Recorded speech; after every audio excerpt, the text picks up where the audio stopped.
bari wala mo toñante min be keri kabo tenen do na ka ko di marché do na ni talam ko non sita home digital fm sur radio 99.9 de kama sate ko ni kana modan alangam ko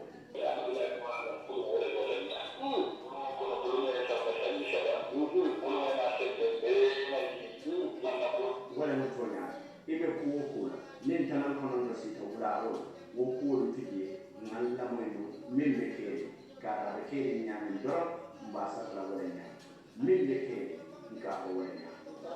min be keri ka ko wala nyam min be keri ka ko wala nyam min be keri ka ko wala nyam min be keri ka ko wala nyam min be keri ka ko min be keri ka ko wala nyam ani nyaay mi be ka ka ko wala nyam min be keri ka ko wala nyam bari min be keri na kuma ce wala nyam abin ka ko wala nyam min be keri ka ko wala nyam ibe da ni ko ko ibe da ko ko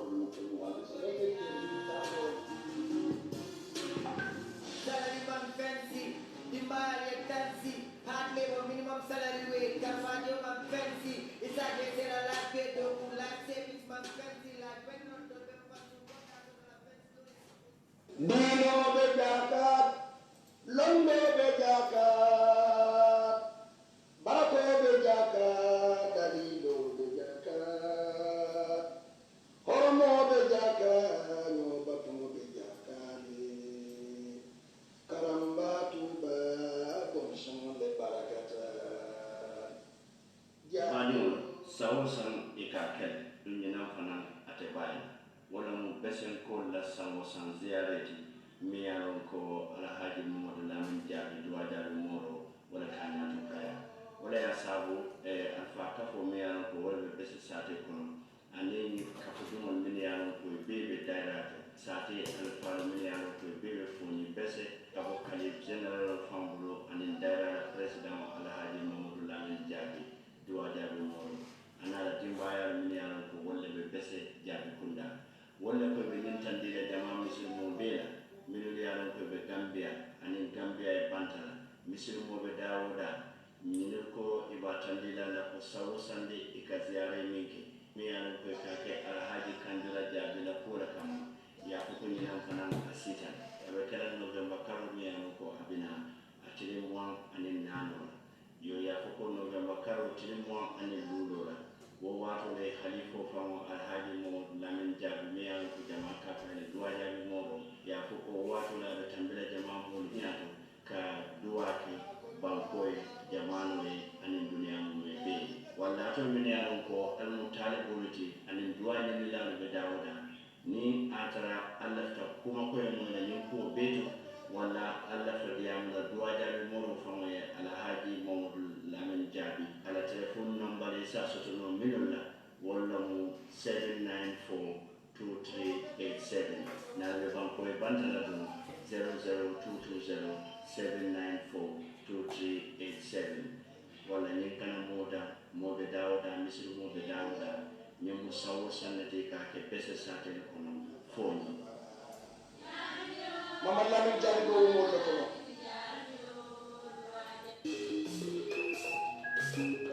Smiling Coast Transport and Shipping Company menyalo ko bale Switzerland banko kan ani bale Gambia ja wala ni kukuto lunati wala ni ko ni femal bale ko menyalo bale yeso to Switzerland karo ni mebela alla take kina Gambia albe min kala do al Smiling Coast Transport and Shipping Katamia etonna mo dinkirati damiano ko fensambo Gambia carbonde na Switzerland asoniate bo ani mana dawo ko fana ato menyalo ko fana be Germany Smiling Coast Transport and Shipping e ko dula fana be male satel miliyan to ka fo fraido kada fo Hamburg ma fama bari manda da wala de sande kukuta do le fana so de ka ho SC Express ni camera na le fende mon so ko famo min ko laptop o camera lo anin samato ni do ko no le min ko kadi kuma na la ta ko wala kinan Germany wala Switzerland pour e fo da Gambia ban ko kan tariya kari o kari e ka kunno wulde le mi anu ka kanin famo samana wala ha bata banta le babe bari manda da wo fana ne ka famo bonda le Gambia janne fana ke sambale Germany wala ke samba Switzerland di kiral be ato be ni anu ka bi janna la ta famo kila la moni kabri nyeja do lomba kuja lomba ni na ni African dress so kada time da yo bati ka be sambale ambe da e da be dia ne ko no ni SC Express wala da ta ko ka mo da hande kota kudo ba ne manna da wala de ni je be nyamba banko ka yalon ko lafta moto la andi lafta moto kendo la moto mi yalon ko recondition of ni ton kachata e ka moto saye na ni moto saye asamana fo Gambia ni fo Gambia inyanta min dilele o dila yela moto dileta bade ona ha ko di ma buka jogo si ba tonya Smart Coast Transport and Shipping Company minun na ka Gambia di wol mumela be da hande min yalon ko be Gambia le ba ani min yalon ko be Gambia e bantala wala kabule bato ani kata ni fema be bulu lafta min kila Gambia +41796631176 Smart Coast Transport and Shipping Company badi wol wala nata pour kanda hande wala badi wol an la bori lude ni lumi inata le kanda hande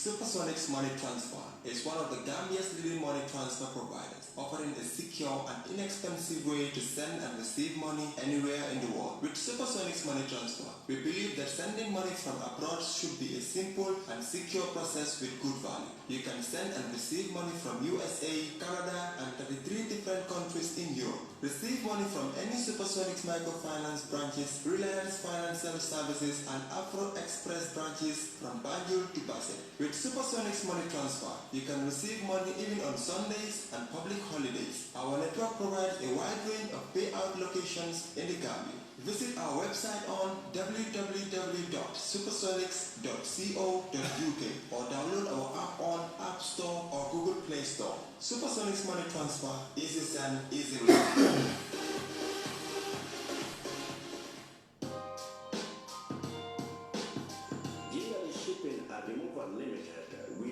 Shipping to Gambia, Senegal, Nigeria, and Uganda. We offer collection for your air freight to and from the Gambia and UK. Please contact us for all your shipping and removal services on 00447491949819 or in Gambia 00220-3283-748 or 00220-3739-699. Visit our website for all your booking and inquiries at www.jingalyshipping.co.uk. You can also email us at jingalyshipping@gmail.com. Thanks for your support. Jingali Shipping and Removal Limited.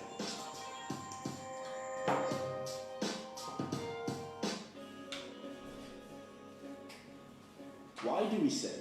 the only name that matters in real estate? Well, let's see. For over a decade, we have changed the approach to property ownership. Not only do we provide you with the most ideal and prime properties in the Gambia, Senegal, and now Ghana, but guide you in the process, making sure that your property decisions matter, showing you where your investment will yield the best in any development project we offer. Property values continue to rise every day, and every day, Global Properties remains by your side to guide you with property solutions that fit and cater to your lifestyle. Global Properties remains the elite and most consistent, making it the only name that matters in real estate. Call us today at 439-1944 or 439-9515 or log on to www.globalpropertiesafrica.com and take the first step towards owning a property in the Gambia. Global Properties, innovative property solutions.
baadiŋolu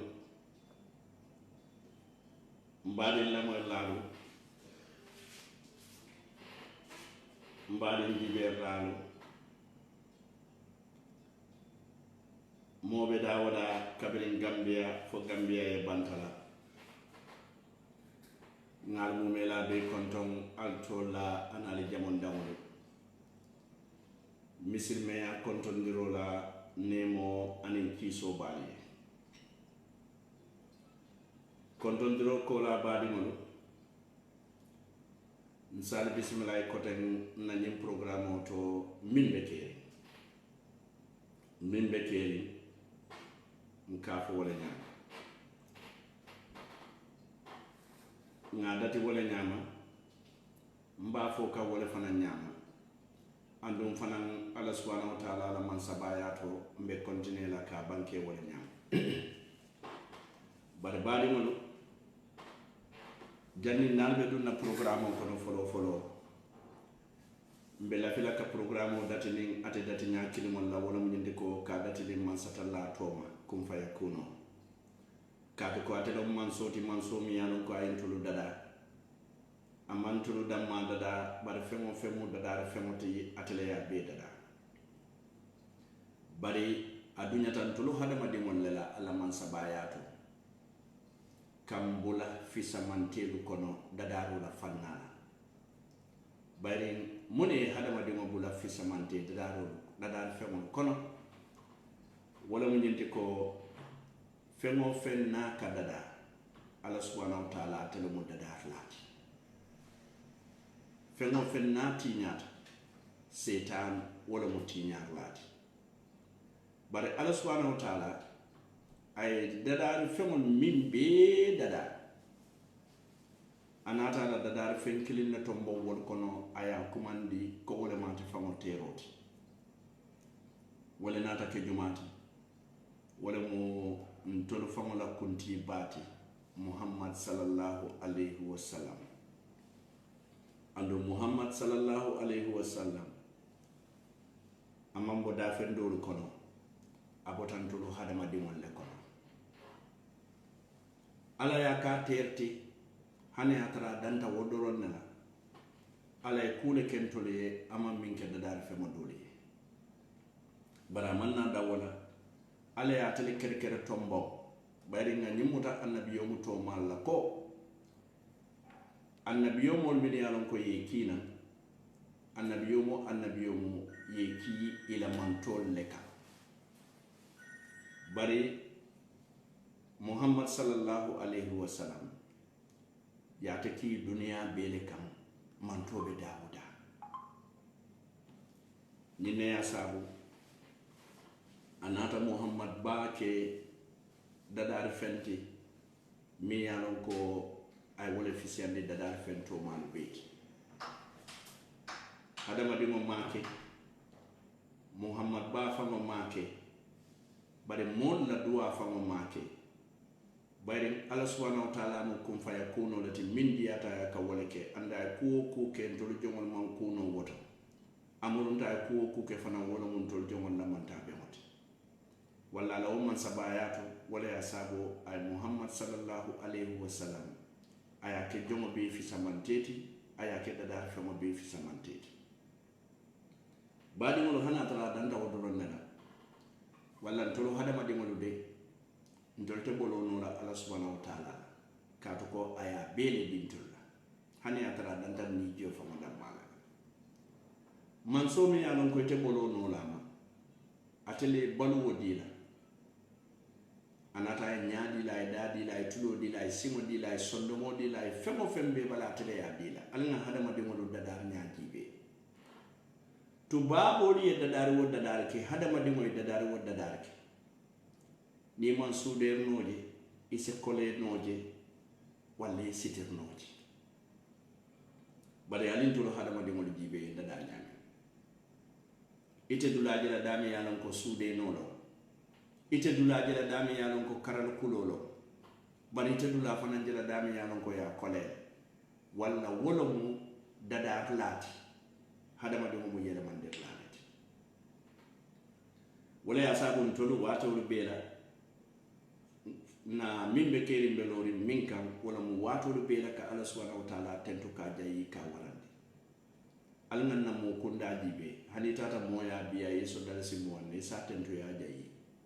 sako Allah subhanahu wa ta'ala mi anon ka etani wo mo be da mi yete so ani yete min so wala min nyanta ma wala min ko ku kendolu wate min be kera alingi dati ni man satalla to bari ye ko dati ni man satalla to setano buka ku woto anin borole ka fenti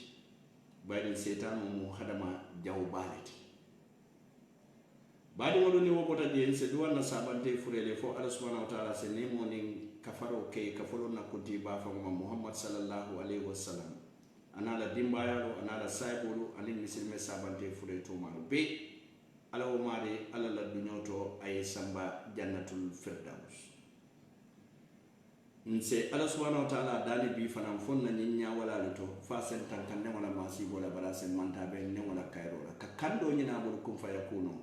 atelo mansote mansomi yanon ko akala jongo kerkere tombo jongo kono ay kanda ning ala subhanahu wa ta'ala min kanda setano marufo min kata iblisati abuke filindino ning iblisa korta jongo min filindila walle tede jikobe ele ko hadama dimo setano te filindino la jino setano te filindino la sulu sadi malu wonten sako say wala din kalabantelo ning kamala bi fana nyinya wala mi yanu ga fere ngadati ning bismillahir rahmanir rahim la fonsa kum fanin alhamdulillahi rabbil alamin badi mon ngala ko boy din tarde ta do mon din bayri bi mi yen tarde de wolom nyenti ko birikama marché kono ñi suuto la mbi janne 9 o'clock dasata minute tam bayre mbe sedi nembe nga programme dada fo pareta say mbe wato batukam pour ni wato sita nga dati bayre radio do ko wata mu wato reti mbi jam marché to musolu nata birikama marché kono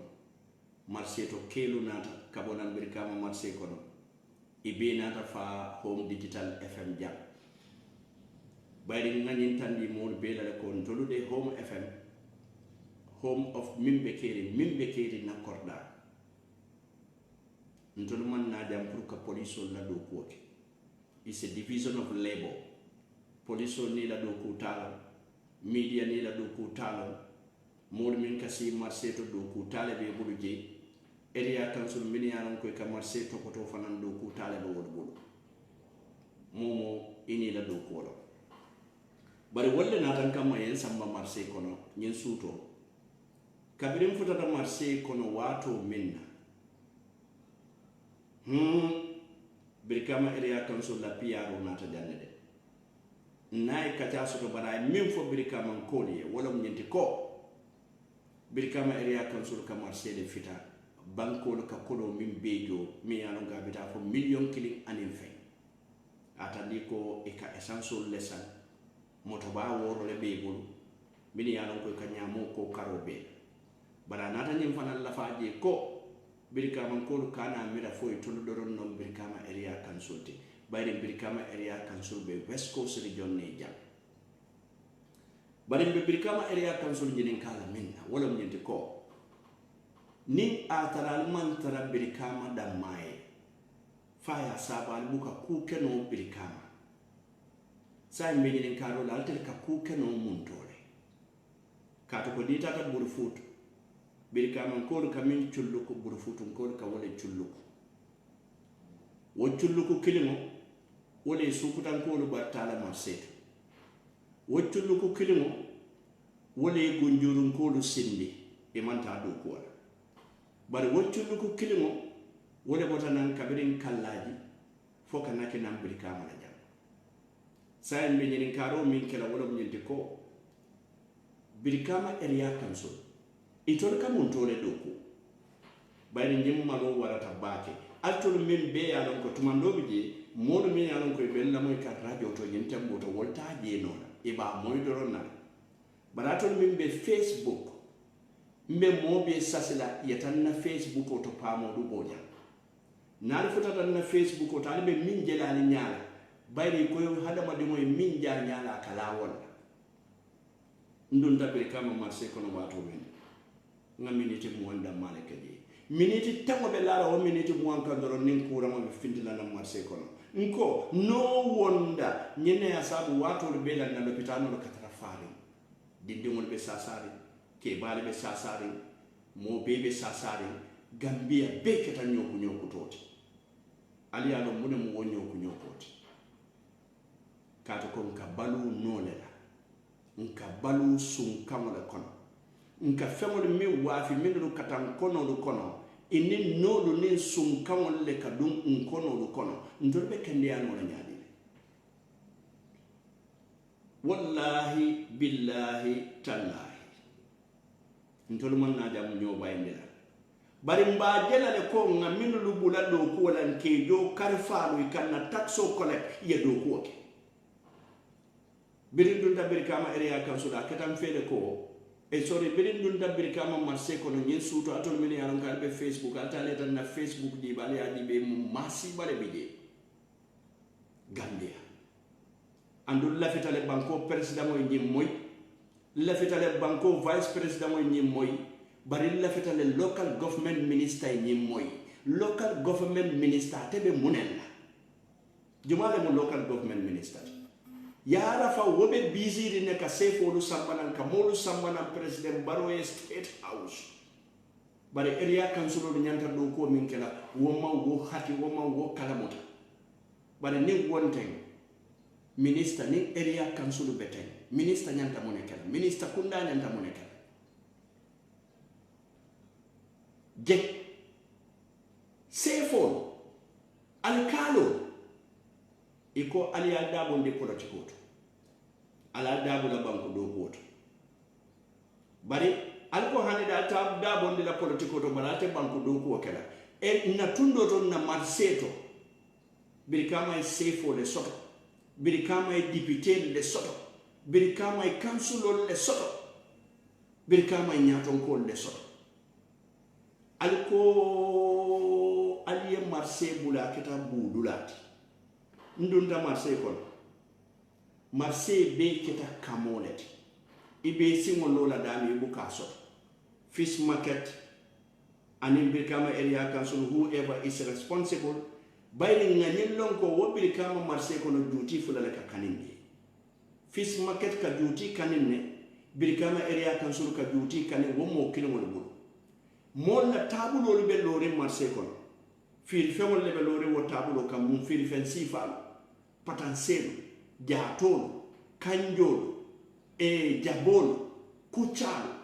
supermelo nyinu le ka wafi nyendu lato tabulo be santo bari fila ka simo londi dami aka simo londi buole kono mobu hada madingo ne mobu se tarano siri marse kono aka wafiro ke aka di modula andu wo buo be dami bu sokowe teita dami area council la office of the Walter Marseille kono ni fintite la office kono e ka sawun ni sinengolu lela pour e kana bula buo kono wo me bali duty kanema wo me bali tax kanema are they really helping the government? Is the government really helping itself? Badi one ntolman falumo kenin kama ya la watu da jumale be buota na tindin de marse kono karo be da tabulo lo kota tumbole be yuru yala la karo be la nyin suto ni futata je ika munte tata desato lo kono dami ya lo satel mini ya kuru kamate woluto suto wolkana marse lo kono kana timpadi mune be keri birkama area councilatu lo kan to le dene mbe nyim fola e koy ka fontele ko yen dani 200,000 la wala koy ka fontele ko imena tax jo sai ngana tax be jo le tax jo lu tentola bare bu sinsi mo hayna marché ko bu moto sambara mo man soto bu ko la lu tekeri kato liberecité bu ye nya kasa la le hadama de mo be wala nyama andu nyilum la mo carte faylaat carte fayo manjam fa kananan nasiyata sanje fula saba mbe dunna carte fayo ko moni kunin tabi yara fan ntolu nga palaso di molu la min ya ko manya na palaso di lela ali nga tonya fa ntolu la Brikama area council ja mon le bije ban fo jiri kun tol le bije kam même foy kamoy le ban foy bu kamoy e be ni moto serle council has an administration problem bari ndesan council kamunek marse kono be ni buo council koy ka bunja wala lo pour yutolla office kono mune yamira wo mum priority si falet Gambia ninna jikila teta Brikama to bile mun jikila teta Brikama to katambelu mo beti andu manya na jikila teta Brikama dingolo alla wulinga Brikama topoto bari tol Brikama dingolo famole kata nyo jawat nkata molu kamana meneli adon koy man tello man sakunda kata manyami imam tello management o ka kenyami ngitana nko because of ibe UDP Yaya Jammeh syndrome Yaya Jammeh tatala kambur kembu janela sambana Brikama de ka carte faye ke kade ka député sanji lulo be ka bay buke daayele député bu moto e diam Brikama la karola West Central Kombo la karola wo syndrome le nata iko hadi UDP e yiri control ndal nga carte faye yiri control be mune ke no lan tori abe mune ke no lan tori al nga tonya fo ning alay dia badi bi Brikama marse kono ni mi yen soso neta lol le bembulu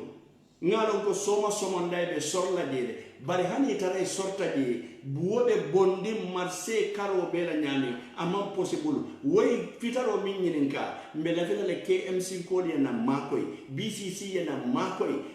Brikama fele lota di 20 minutes fen din na ni jobe sukina fenten fo bu sunka mo nin sumuna sunka mo fen din ben no fono la fenten tumbole ni wono jawdo min yalon ko be tabulo lu koto altan na Facebook ko tale ya di ben kamef ñim manke dem programme to bari ñin na tale emergency fon saf Brikama area council hayna mo be ñom maño this is their success maño ite maño le ñini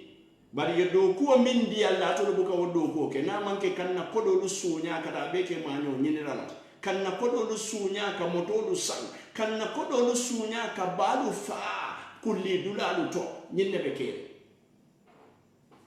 ñimu malolet Brikama ne kana so ñinna kote ngake mfangulu jawati ngake mfangulu janoti ngamuru mfangulu gute ngamuru nasate wafi ngamoge fentem for selfishness kati ko man la fi kariye keje la fi tale kariye keje ni wo kari ketaje nyin kamalan set na fa ko so keje bari jumal le fanka decision ota meta nyin kolal ngoy tamu minti ni fango nyorinda dole kata min tante ni woyata wato min wo buka muta fendi katu ka tante mbekti sirato do la moy ka wolo radio musu flor min sonkata din ko le tata annabiyo moya do ka di molon kabrin annabiyo mo alala de maroto akoy ko walla mbedi ni won kuntula temale momo et kuntun damata min dingom woko hanar kana kunta ladi nyundon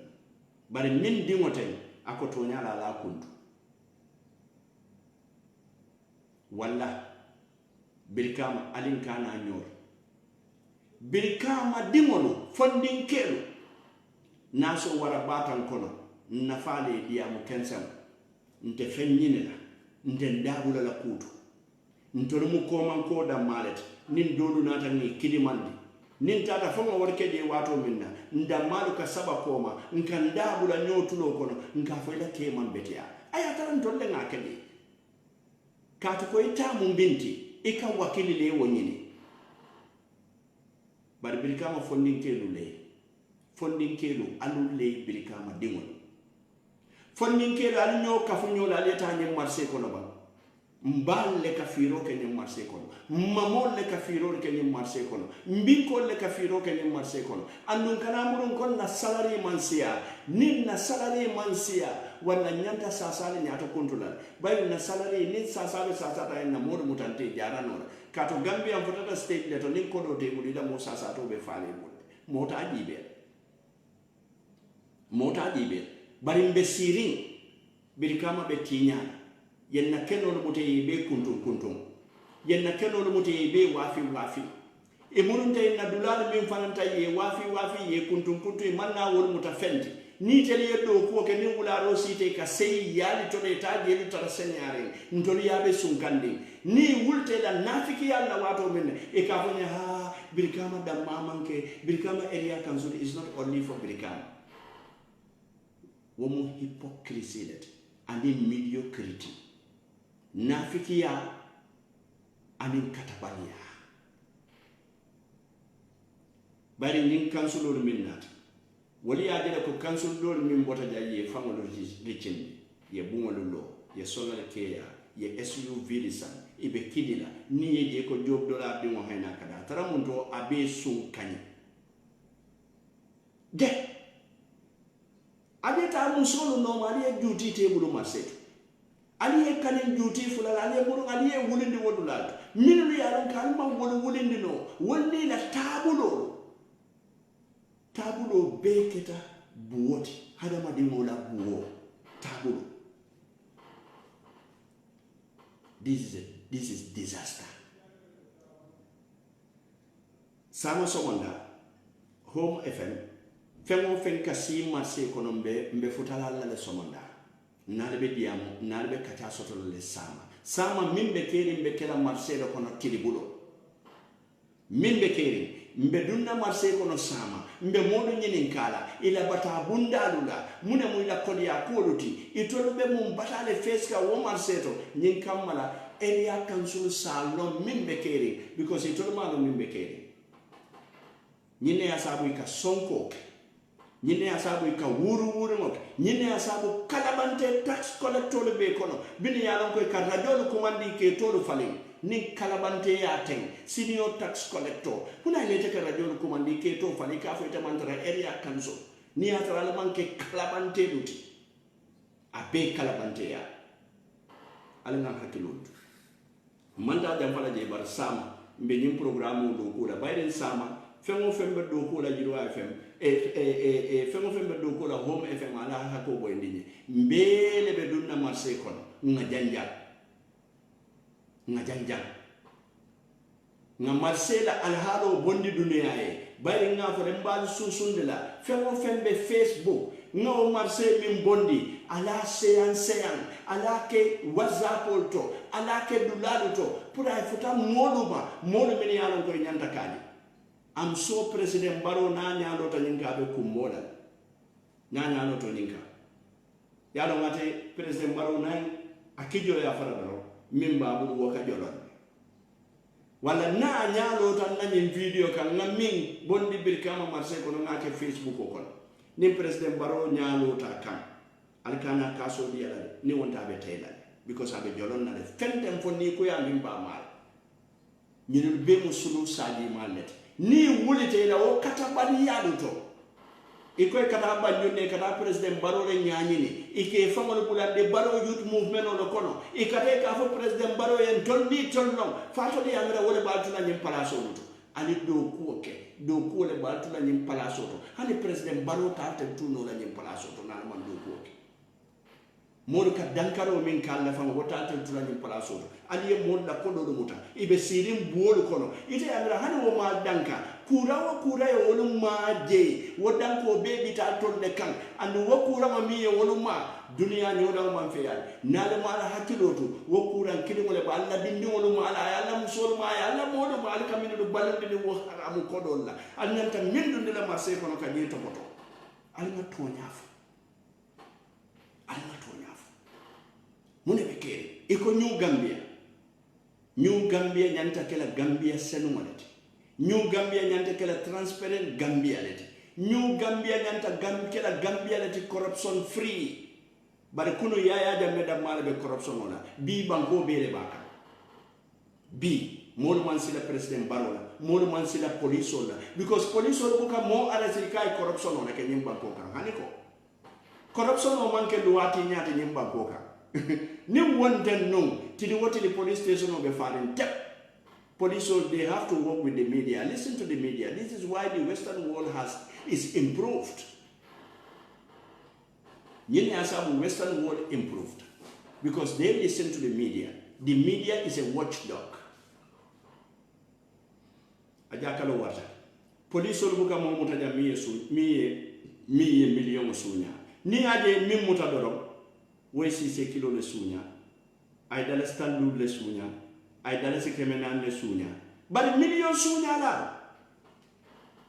I haynan area council. Million sunya la. I haynan man sakunda kono.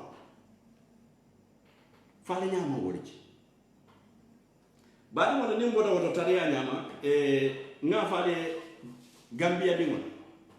Momo ya ni okuyandi wala momo pareta ni okuyandi la. Nali ya mari dankaro be mutala. Bari femo fe Gambia dingo ni okuyandi tumala min na bota nyinni kuyaba min kono sanyi mo anen fula. Nga nyimbata min ke nga wokunna kuwo bondi nyejang nkodu labe nyanta betiyala le sanyi femo fe nate ko be wotinyala Gambian ko be dankala ibe halakila ibe duben ite malala alanga hakilotu alanga do ko ke Gambia Gambia di ngol meta batare ne kabiri 1960 something Gambia di ngol la bata buka ji akalafa soto buka ke ta fo de kake anduna fo kalafa la buka ji batili wotili sina poverty eradication fenke eradication adunta janne workshop bambalo adunta janne kuma ba bambalo nko ntolo batata kuma ba moyo la ntolo la feta menna wala mu sin is believing alake nyayati sin is believing banko mi alon ko kabe emachkan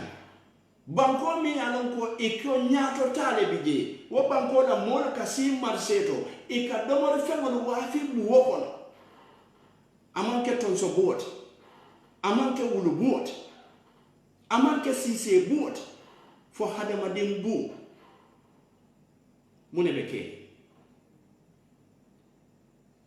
bari danko fele ma de birin danko keta modo fele mi alon ka kata na wekla bo holo tinya bi bulo sita e bulo sita bari aseke no momin je mi muta aseke molle ka wokite nyinja because nena nyeta nyimfola len ko sulu saji malle be keri ibe mansa kunda kono ibe nawek ibe gamtel ibe dulal betu inata ke alkal koto kunna kuwolot mini yalon ko sate la kayro bukadiye atare la dimbalu bije nyinne kata ka nawek la kuwol be vandalize wolundi ya mota janko momi e access soto ka nawek la masimo bo holo tinya wose sulu no dundino de la se posino dundino de la Gambia be fa kabiru wakata modi silata modi e dankaro leke dankaro lu motata ale e dankuila nkale ko billahi ala subhanahu wa ta'ala la fita Gambia la wayi wala ya sabu momo ya lonko alingam fangola kiskis nin jam faale betu atuje ni bika sunyaro le ke mo be fem atuje ni musulu saji mate nyim banko la ko mata wala be diarite atuje ni wonte be burkala mo folo mini yake burkata le Yaya Jammeh jiba mam burka mo do mini fanan nene natalo e burkata peri njaay nyolu burkata mota woli ni nyandi no la nyim banko kan kota because ye min lo ke ngi jele ngi moy nyine ya sabu jalba ko ya de man sadam nim bukolo amun encyclopedia ako hadamadi itarin kola ko sabale be jenka min nyininka ay mune keja ay mune foja anay mune tuja Yaya Jammeh mune keja ay tinyaro le tujam ay konnante ya le tujam ay nafiki ya le tujam ay ndamale du nyola ay wole tujam amurunta fanan ay nadino betinya ay ustasol ke koma kumar lalti ay wole to jam ay mune fo jam ako mandin ko nenete kala man sati jam ako niya siyase murundi gabu mali ay wole fo jam bara ay mune ke jam ay molle fa jam ay molle ke bayolu ti jam ay musolle dum furiyala nyimbanko kan ay dena non leke aliyatimo luti nyimbanko kan wala wobe folale wala tul biniyano ko bijebi alim fanan ngamira mbe mune fola jam mbe mune tula jam ani mbe mune kala jam bati ani mbe mune tula jam nawe kala nyimmo mi yalon ko yamuta biri yamuta famo nyamandi fola fanke ko molo mi yalon ka manfuta folo akoy ko ate fama mo Senegal la president folo te Abdou Diouf ngani jibe ngo tonya na wo wulu woro Gambia da wo wulu woro ali yalon ate mo jumalat yalo wo wulu woro kono wulo bijele wulo famo mo wulo lete so ate famo mo wulo lete because ate mo wulo lete bari former president Abdou Diouf mune be wodi mo sila Gambia fa ka tan tella bo hodo tinya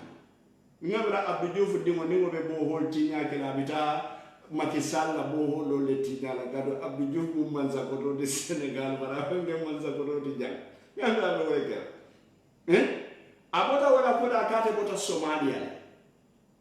ngai ko Somalia ngor bu ga sulu aka moy e mambo Somalia fanketum ketum manke saya borot bari tata station to ninna wet pour ñinka wala ngatandi modula jamala mo ñinti bari luwa mesiata wala nante fanga mankin pour ka ke camera because ka put on camera ntolunga wole criticize nunja so wala luwa mo ñanta minke la luwa be wole kala andum mbe molu dandala fengo fe ni atalete musulu sadi malet e musulu wala tele bari ye fanke sadi yote wala mnyindi ko ye fanke ko ni nyemman sakundalo atareni yaya jamme kadi ya muduma momo ya fanke woti ibe wanyar la nyembanko ka because nyembanko wodi te keri nyintiligi karola mim mam bato ke nyembanko ka ma fo fanye wodi yolde mbe wodi yolde la wodi te nyimtundoto mim manani kombola gambi so wala wo woli yo la duwate boyla Gambia jame wo jame nin salo lo kata di yalo mune Gambia tanka Allahumma sallu banko molu al continue Allahumma sallu nin arabo do be katala kunu Abu Yusuf ay min fonya waram nyenti ko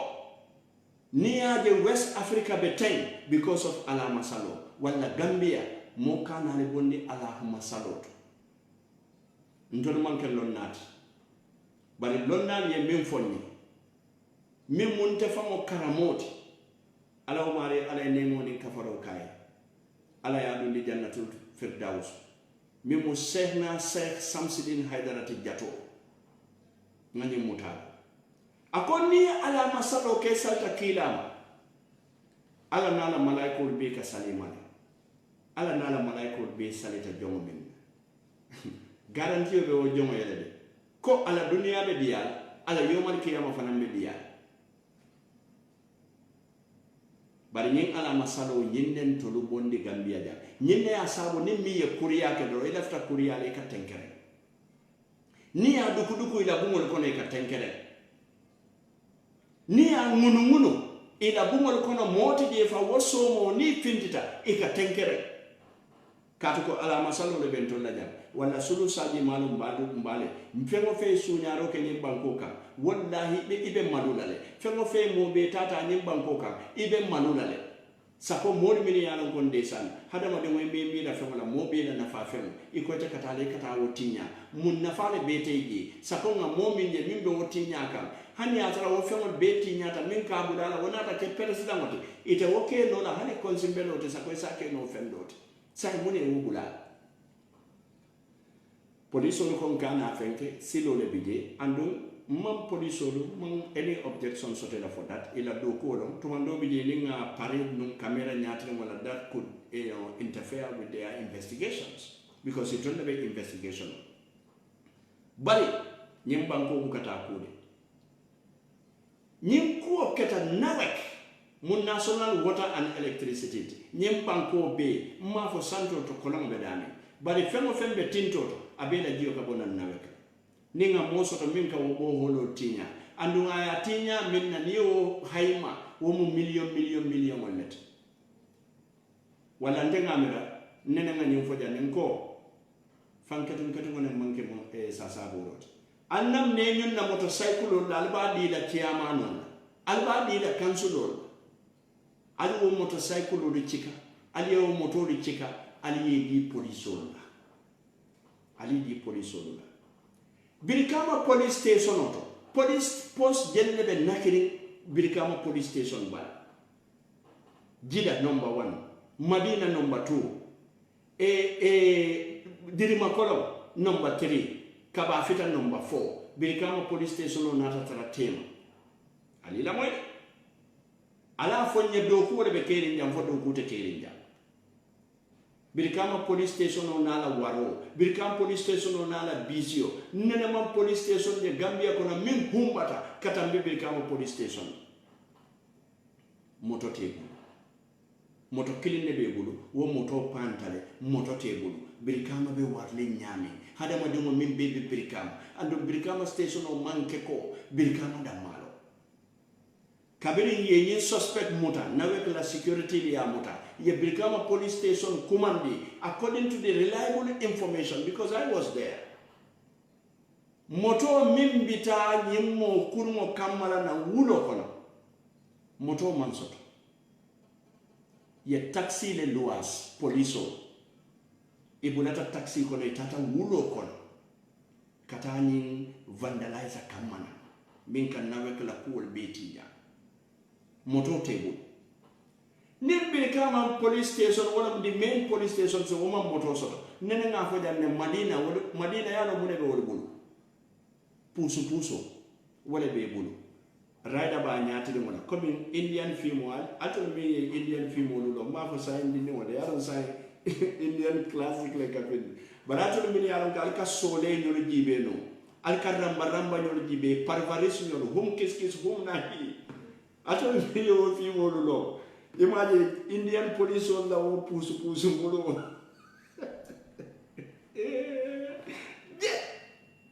nko al do ko bari sindi la nyim banko ka wallahi billahi tallahi foy mo kansulo let foy mo alkalo let foy mo sefo let foy mo député let foy mo chairman let foy mo mayor let foy mo minister let foy mo director let foy mo president let ni man do ko ke nyim banko kan diamo on taw mo ila kota ndol la feta do ko lala because ndol meta batari nyim banko kan momo nata yenene mbe jankela Dubai let jawala nata kabe jankela Singapore let hani Birkama marse ko no bobe farinje ya jamena nata kabe jankela Dubai let Dubai Birkama marse ko no the second capital buore be farinje buore be farinje so Singapore baita Dubai baita baro ma fabe jankela fenti folode bari ko national development plan President Barrow national development plan fali Birkama marse kota ngol bula kono la ban buore kadami buore katara sirim buo ko le be wafi ko sandellali bine simol be bulala buo kono ni wala Birkama marse to e katali yesingo ku fentem fosun kango nembu noro min do marse ko ando nga Birkama la lonko bakasi mandas marse do to mando bije banyunu be wonyama sera kunda be wonyama but charity begins at home wala limbe ngake police nimmi area kansulun koje abe buluma kala wala ka duty ta mo bula manke duty kanenal ali netal ala la camera no parendi marseto musolo alke journalist marseto kelo alke journalist ni nate ni da okuri akulu ali netal ali kinan toriyen to be findinde la dunia be badala ali be ngake police ni mbangoka police kilinta no moto table fentable e ka police o jodel la je police o mi yalan ka ma moto soto kata culprit kamana yamna nin culprit yo so moto la yamna wo be ala police do ko ke ma badi ñinne mu gambiyati mbe muru na mbari pit la ko dem pour ka mo la hakilo bulan ka bo president moto ka dina fo duma fengo fe yalon ko nga palaso le dila andun tolle nga dila karte fay palaso lo ni man do ko ke wato be sila be jindi la gambian ko lu tenene no la koten ni ade yaya jamme tolu marano fo sanji mo anen fula kido le babu o wato tolu man kido don bar sain na kido lonne ndolte sila la kidila ndolte sila la busala ndolte sila la sojalla ndolte sila la fen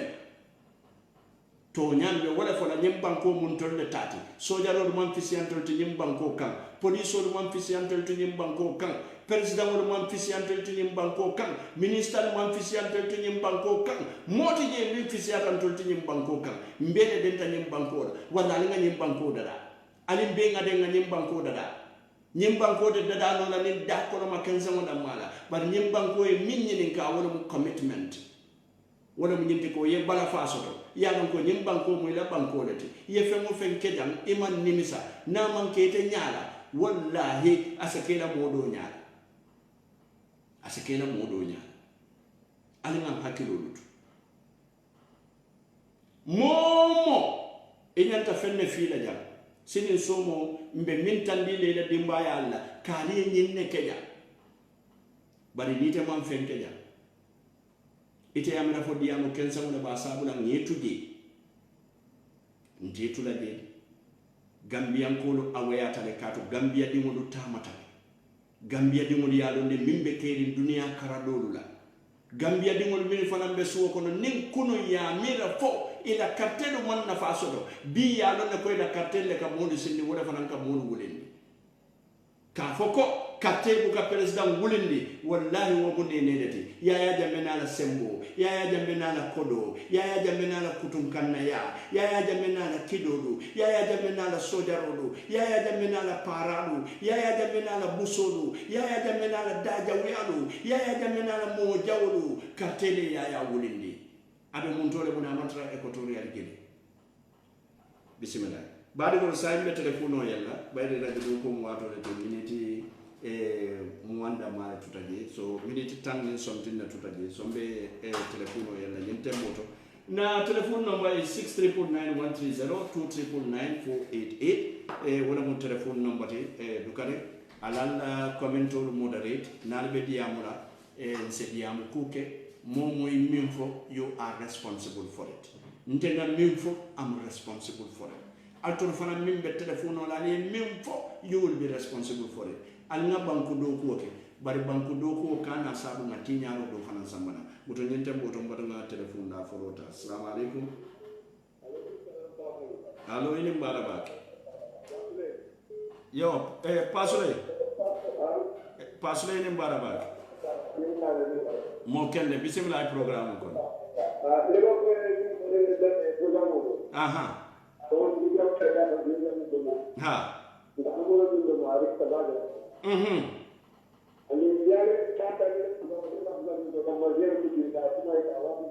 ha marseri mo min be jame mo bal e ka fana suma mo le ka wafi aha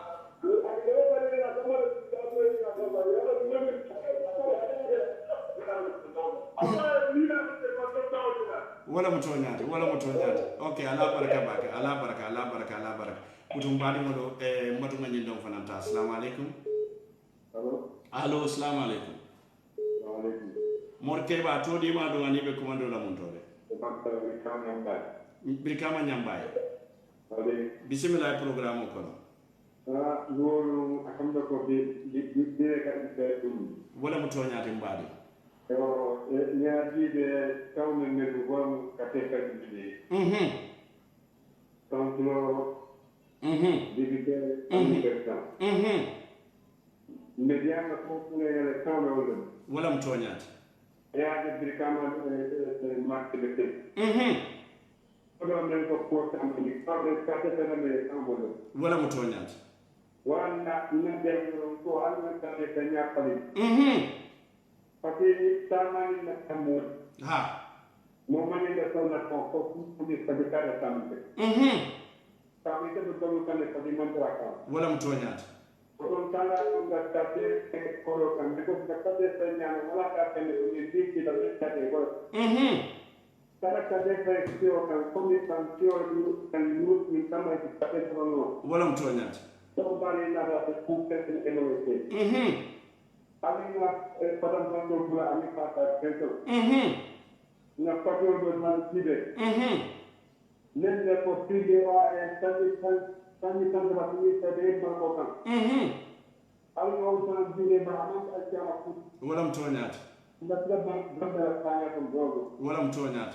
Kes mo mo ta akal nyamo tari. Tandara na ta. Ndere le biang kan tambara de ko ke bi al tal ke ta te ya tibi. Di ka de no mo kan ganya ka de ko ainja. ha Akon de tira la audience de la badia ko aman de te a kufra. Ngami ko puro na kabama. Ko ha la ido te a no bi ka ko la mo te ta ko. No la mo ganya ka tanino. jumala muy tati Ite ke la ke badrame bismillah ni na ta ko ni ma te ya ti. bismillah Nde ko ne ko bula de na pa ni ba na ni mo ke ni so ni ya ti. Te ya de la bo te ti o wa de ku ya de ko. Ba ka ba na ya ni ga de ko ayo. Kami ko ne te ni da na ta de ko ni na ke de te ka mo ni. Dia di no mu ne de ya ka de ti ke ro. Yo brate ay ya de te ro la. bismillah Wato ko ne mo ne na ma mo e yar. abaraka ba ke mbadi Ya de ko ya ne kana pro ne te kana mo. abaraka ba ke mbadi abaraka butum mbadi mo telle mo moy ñola batu kanji do fananta assalamu alaikum Alaikum salam. Dokta. ine mbada ba ke mo kende kontanante Sarage. jumala kelimo Kalau bos boss bojam bismillah programme to boss sekarang kembali corona tadi. Kita segel phone radio. said mam said jallo Mam segel. wala mo di chief executive officer de ha Ini katanya. bismillah Semua dengan dia kita pada. Hospital itu dari list saya sudah malam ini. wala mo toñat Ini mau kita pada apa kita kantor. Dokter mana yang skill studio ke wajar. ye wala fo ko jiyo ka wafile kabilol to Apa mau bilang apa kerja itu? ajata lo wat Oke, apa sama kita? abaraka ba ke mo kende abaraka matu ngani do fananta assalamu alaikum Waalaikum salam. mbadi to Warahmatullahi taala wabarakatuh. to di ma do anano ko mando la mo Jere alaki aya sako bikama bodia kunda. bismillah alaji Pamo. namo Wallahi tete mbetanu ngefaade ndeysaan bikama ila kawsulo akulo imuka fono ndeysaan ala kila wala mo toñade de yete fokole ko foka ndelo yudi ki 100% wala mo toñade pada yudi kinyole kilo ngam pere ngam sambe tele man diko kilo so do la ko ala kila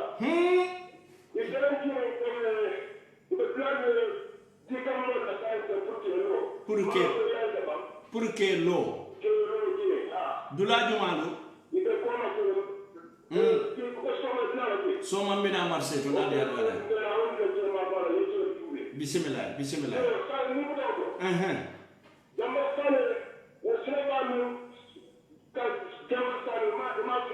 ha jambar sane ngaji jele ha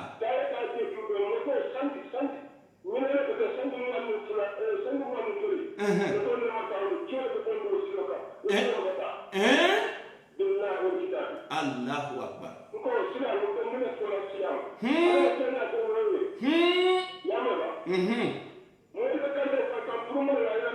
ila nafa wala mutoñata wala mutu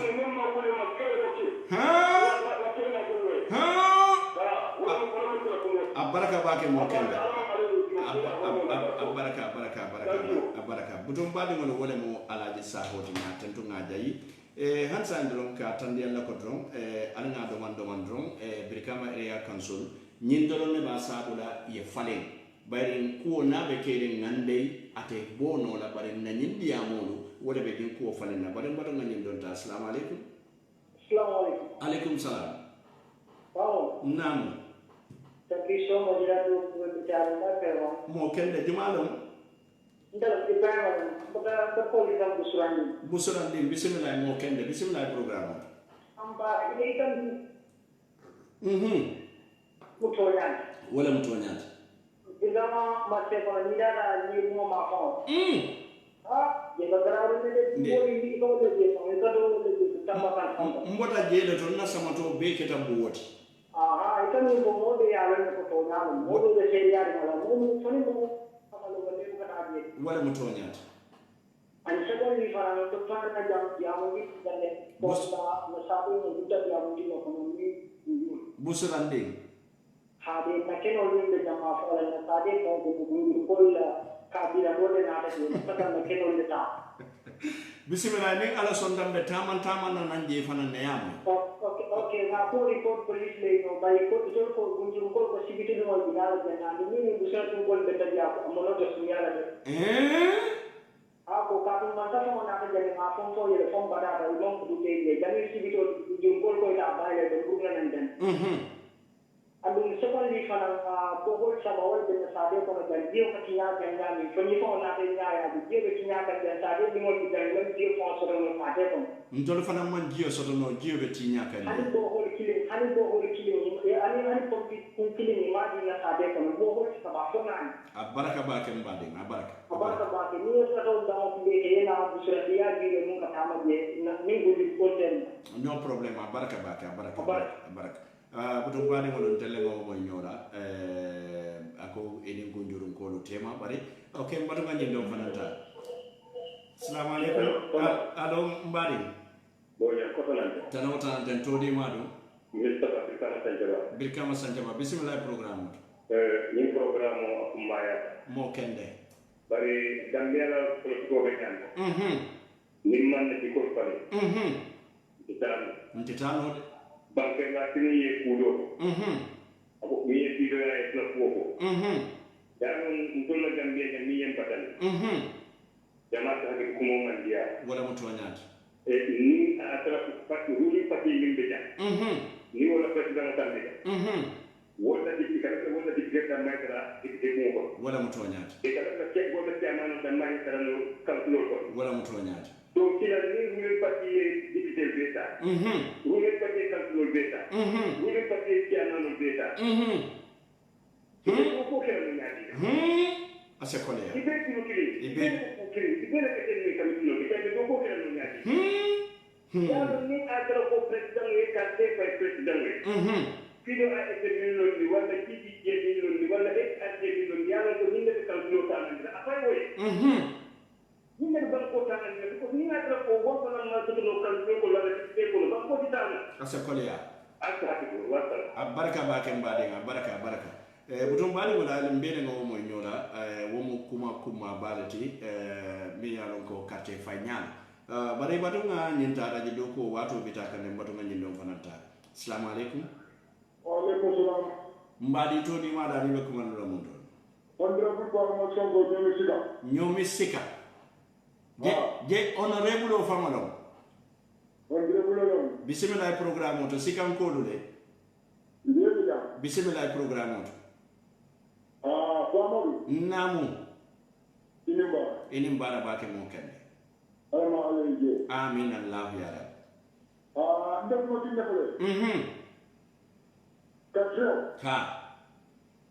mo di ba faya ikana pati jibe mo bi an do fa do ni mar ti be butel isika ti fo fa ni bibi gambia bika Actually, second largest city in Gambia. wala mutoñaata Ni do nandi moy Gambia. Ngiyo ba fara. Bari pa ko tambi fara fara. Gambia be. ha Ele kansulo be be. Yebi ga mo. Ele kansulo da be be. a bebe tenne Ba mo da ko Gambia mo le ko fari. walla ñanta ni bebe tenne walla ñanta area councilol ɓuur kalande Gambia mo le ko fari. Gambia. Ndeta Gambia. wala mutoñaata Ndeta Gambia. ñinno mutoñaata Gambia mo le ko fari. Sandi mo ne fula.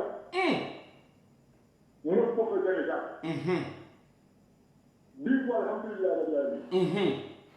Ba mo so ko ke no andali. fembuka kenode Mo le fari. ate kukilimo de Mo le ko fari. moɗi e falinde Ni mo le ko fari. Adida. atitanode Ibo ko ma ko. Ndo ni be o se ma hakilo be. wala mutoñaata Ba ci am xala ba do me ko ni to ko ko ko ko be la ko ma ci ko ko ko ko. Adida. atitano mukk Ni mo la ko da sala. a baraka bake mbaɗin a baraka han sanndiro muɗo mbaɗigoɗo mbe mo dandantala maybe ɓe code fulada maletala nga programme o kumfa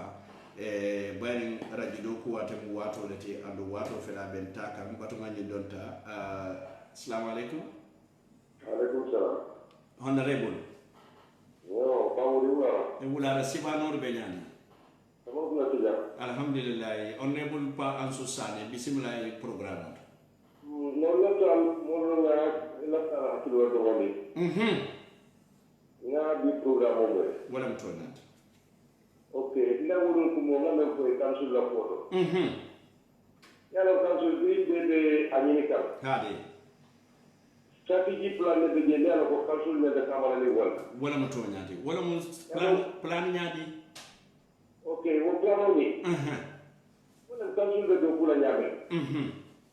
Yo, sa ni alka dulala problème o fode ko men brika o sa do ko no nyabe. O digira biri marché o kabate abe do kansul le ko wala mo toñati yo nde fana la semenda. Brika male mo kada dawo da bari wot kansul so na menu ke represent. Ali wot kansul ki. Ikala kanya na ka kato ni na bul. Bari dinga la kampanye ka do fa ni ma so do ni do kula. Yo ali mbulu ko ka le ni ga programme men de la bende ngari ko buri ya fani. wala mo toñati Ali o fana ka ja. Ali finally fana. Yalo na pare den ko.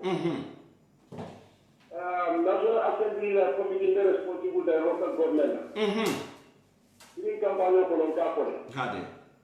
Ngo CEO. ha Yalo ngondo ma mo membe dia mo kan boss boja. boss ha Aka fa ko ko ne CEO invite ay naji. a faŋoy nayen jam Yo ne CEO invite. Chairman invite. Yo PRO invite. Yo mbake committee la manager invite. Yo me fala magani clinical service lo fala la manager ni. Ani kalsio mu de do. Ini mo le singa tanga ben programme di ngalo. wala mo toñati Ndede de nga do yama. a ñanta kela wala ñamade Par exemple, CEO men do gane ni technocrate men do de courage. Chairman na le ni de courage do wala bulu. eɓe wolle ɓulde Ay de tande ko no do do system mo na ka nyame. Ndebe ko tande ko mo. mbamoy kanne de Normally 100% 60% do gane mo la na mo jola le ta. bari muna ne tolu ɓe won koto ñawo ña ni moɗi ye tolu kumandi pour tolu min yaron koye kartelu fayyele pour ni gadiyamoy ka bala Ha bare men na kansulo men do woro. Ale ga so bi kama dawo da ire so da kansulo yo ni ni ta ga. baɗi wala ale yamoyde de Ha do ko ni no na ga pour ka do faye. nin no mo toñati No men na problème o di jamma ko ko ko lo da nyame pour wa na ga place la ko ko den. hani Place bi mo la na ka do ko keno. asa sambano Allah mo do jam da ne la mo mo le. Ka ko ko me ko UDP o APRC o GDC o. Gandara sistema do jam da president men de siri mo ko do wala ko ko rew ma. wala mo toñati Ha wondu na wo ko do le balon do ko do ala do le wala. karandiro do na so falen node yo par exemple men ko nyuganda ya do nyuganda danda kilo wala mo kilo da ci ko farandro all wine in new bottle ngam wala nyama dal baraka ba ke muk banku do ko la wala mo toñata wala mo toñata baraka butum badi mo dun tande mo mo nyola wala mo pa an suti sain be ko la kilinetala biri kamon kolo biri kamon kolo demon dindinding ala hako be bolal altoni yalo nen kamin okay bismillah mo dum nyinta di last kola assalamu alaikum allo yo todi madu namu jumale kilimu Mariama nyadi ibe kumando la nyamba bismillah ba Mariama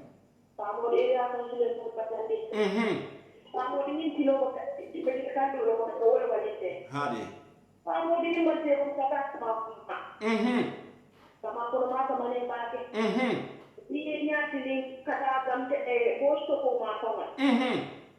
Oji kumurudi mo dapat sama kede ko kumur putu kamu dapat ubah di mati ko termin ka dan juga di mati ko sempre di ka siro ma ko ko doktor ko mo di ke di do ma ko ngonda ma do mune bente sida sandiro la o ma famala kamu da di ba da de sera da de sun kana ko area kan tu mo ko ya do ko ket butum badi mo na las ko la nyina telephone ko tale butite ya dam minute killing assalamu alaikum minute killing ngawole di la to di malu abudu Birka Madina okay sambu bismillah ye minute killing na so mo kenne abudu ra ko ko butum na las ko lan do wolti afelate fadan na fenko nyin kuntuta kala felen na las ko la ye ji mbatu nga ñim donta woy ke la scola te assalamu alaikum allo yo to di ma do mbari bakari sise ibe komando la montore kian sa de juma keneba bismillah mbadi bismillah programme mo kende alhamdulillah rabbil alamin amin allah ya rab amin allah ya rab moro e be tega na fore era tanto problema un banco be la di mo nyentide nte mon era kan su je ta da ne ba ta ko mal tapis non era Aduh, itu bagaimana tu lah tu area konsumen macam apa? Jadi kalau kalau tu lah area konsumen cuma tu orang tak kalau tumbun teh, kalau ni lagi kalau lah tumbun teh. Kalau tu pun dah mahu. Tumbun teh ni mo. Wallahi zaman sekomponis mana dah mahu tumbun teh. Desan. Imam muda fondo kuno, sonde tu cara kuno berdua berjaya perkara belakang fondo. Kalau aku cari di bikin satu, itu lah kes korang ada ni mau ada dua mana jual bahasa belakang belakang. Ani apa korang jual na jam mana? Anu mereka orang pada membuat je, pada jalan je. Jadi aku suruh bekil. Bekil yufudi ya fa. Alah,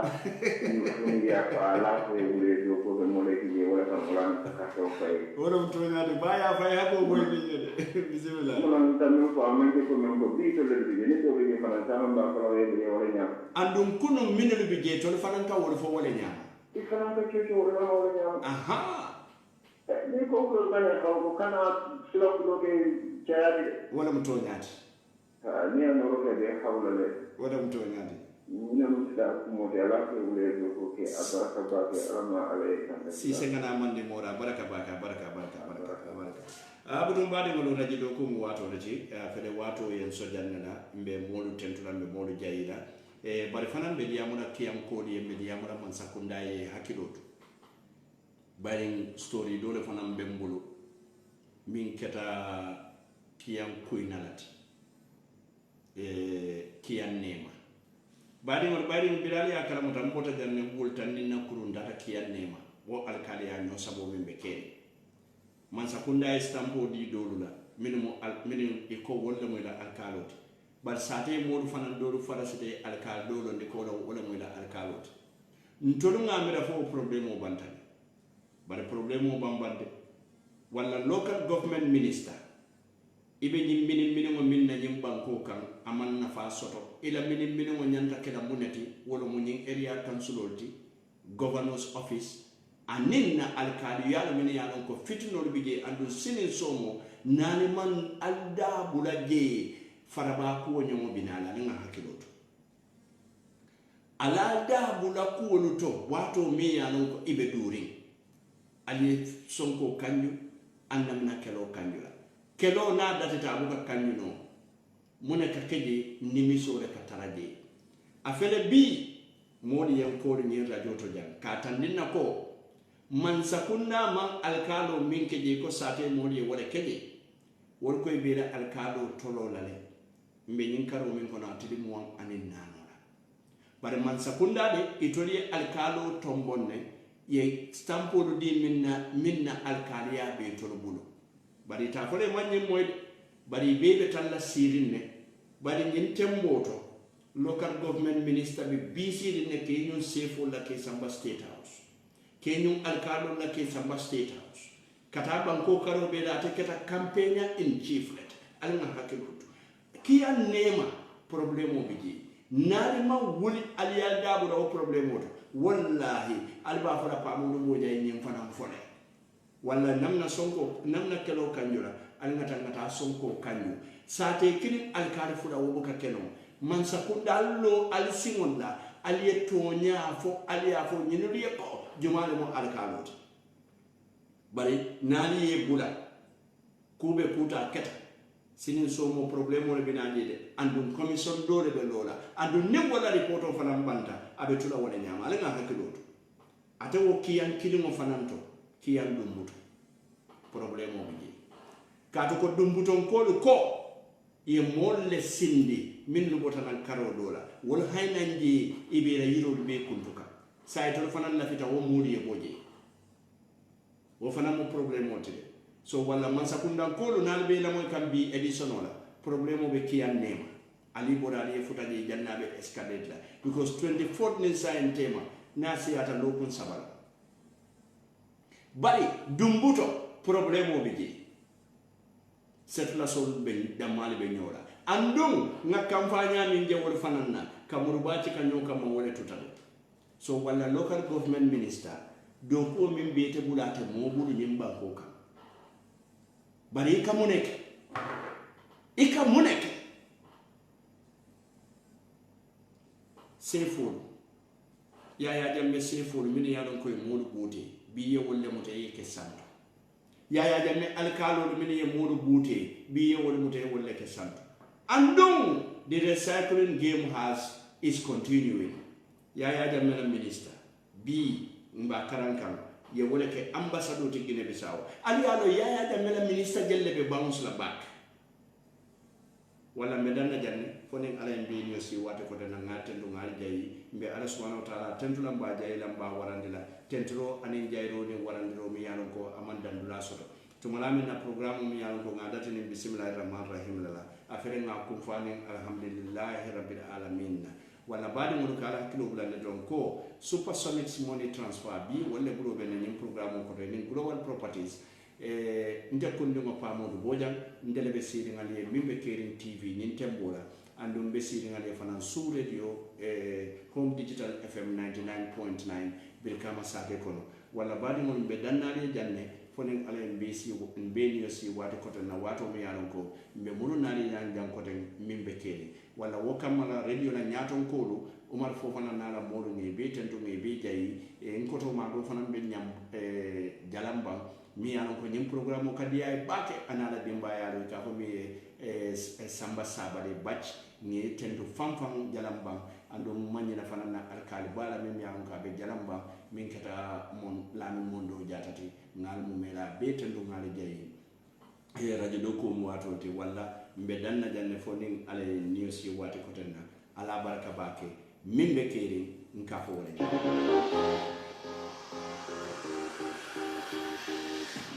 Supersonics Money Transfer is one of the Gambia's leading money transfer providers, offering a secure and inexpensive way to send and receive money anywhere in the world. With Supersonics Money Transfer, we believe that sending money from abroad should be a simple and secure process with good value. You can send and receive money from USA, Canada, and 33 different countries in Europe. Receive money from any Supersonics microfinance branches, Reliance Financial Services, and Afro Express branches from Banjul to Basse. With Supersonics Money Transfer, you can receive money even on Sundays and public holidays. Our network provides a wide range of payout locations in the Gambia. Visit our website on www.supersonics.co.uk or download our app on App Store or Google Play Store. Supersonics Money Transfer, easy send, easy receive.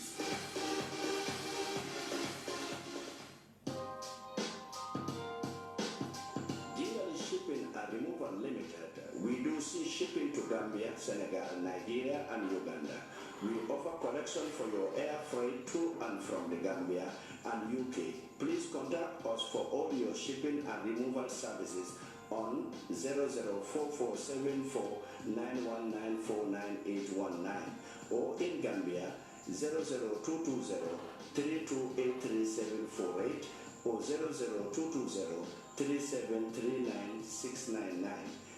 Visit our website for all your booking and inquiries at www.jingalyshipping.co.uk. You can also email us at jingalyshipping@gmail.com. Thanks for your support. Jingali Shipping and Removal Limited.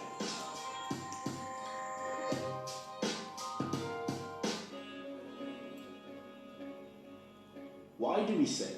the only name that matters in real estate? Well, let's see. For over a decade, we have changed the approach to property ownership. Not only do we provide you with the most ideal and prime properties in the Gambia, Senegal, and now Ghana, but guide you in the process, making sure that your property decisions matter, showing you where your investment will yield the best in any development project we offer. Property values continue to rise every day, and every day, Global Properties remains by your side to guide you with property solutions that fit and cater to your lifestyle. Global Properties remains the elite and most consistent, making it the only name that matters in real estate. Call us today at 439-1944 or 439-9515 or log on to www.globalpropertiesafrica.com and take the first step towards owning a property in the Gambia. Global Properties, innovative property solutions.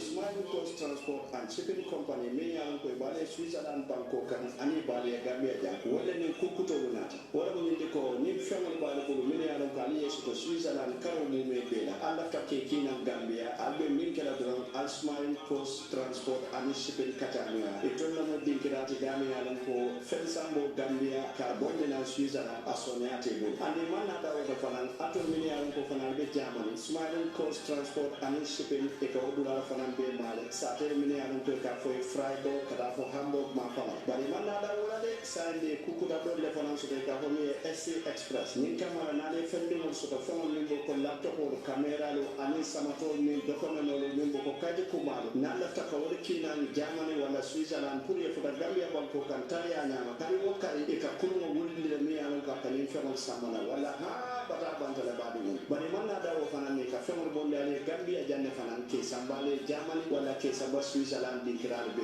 atol be yanu gari be janna la ta femal kila la modi kabri ni jaro lomba kujalo lomba silver and then the African dresses or kata time down on the party ika be sambale and do that a data dia na ko no nyeti sensi express wala data ko ka mo da hande kote buto ba wala manna da wala de ni te be banko ka ya lon ko lafta motor na and lafta motor kendo la motor mi ya lon ko condition or ni to kata e ka motor saya na ni motor saya samana fo gambia ni fo gambia inyanta min dile o dila yela motor dile ta ba wala ha ko di ma ko jogo si ba tonya Smiling Coast Transport and Shipping Company you know not like a Gambia ni mo mela be da hande min ya lon ko be Gambia le ba ani min ya lon ko be Gambia e bantala wannan ka bune bato ani kata ni fewal be bulu lafta min kila Gambia plus 41796631176 Smiling Coast Transport and Shipping Company badi won wala nata pour kan da hande wala badi won an la mo ni be ni be nata le kan da hande